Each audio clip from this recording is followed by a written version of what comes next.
ओम नमः शिवाय। आज मैं आपको शिव पुराण का जो अंदर था, उसका जो वध किया भगवान शिव ने, उसका सुंदर दृष्टांत सुनना चाहूंगा। जब हिरण्याक्ष मारा गया तो उसके भाइयों ने उसको कहा कि तुम तो अंधे हो और तुम्हारे पिता भी मूर्ख थे, भगवान शिव से क्या मांगा? दूसरों के द्वारा उत्पन्न किया हुआ पुत्र वो भी अंधा। तुम तो जानते हो कि जो अंधा होता है वह राज्य का भोगी नहीं हो सकता, इसलिए तुम अपना राज्य मुझे दे दो। और उसके भाइयों ने उसका राज्य छीन लिया और वह वहां से तपस्या करने के लिए निकल गया। जंगल में जाकर उसने घोर तपस्या की, भगवान ब्रह्मा को उसने प्रसन्न कर लिया।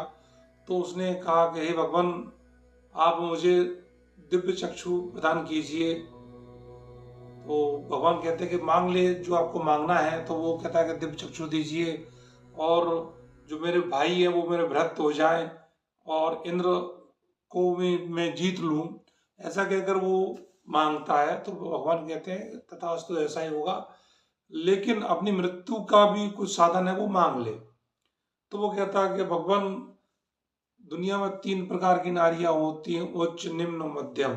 उनमें मेरी जो जननी होगी, जिस दिन मैं राक्षस जाति के कारण, राक्षस कुल में पैदा होने के कारण कामाक्त हो जाऊं, वह दिन मेरी मृत्यु का कारण बन जाए। तो भगवान ने कहा तथास्तु, ऐसा ही होगा।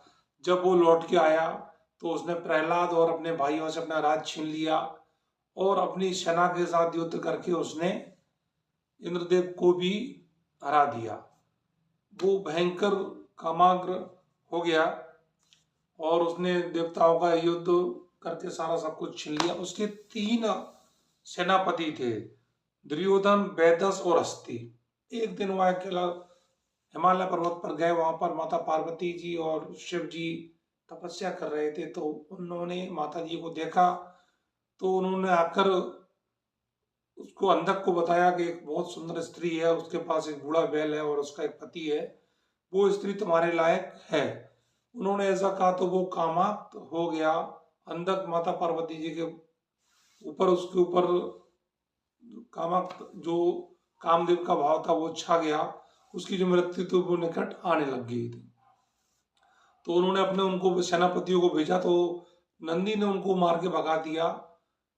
तो भगवान शिव कहते हैं पार्वती जी से कि जो पशुपति जी का जो व्रत खंडित हुआ है उसकी वजह से ये युद्ध हो रहा है, मैं 1000 साल के लिए तपस्या करने जाता हूँ। तो भगवान शिव चले गए और उनके जो गण थे वो गुफा पर थे।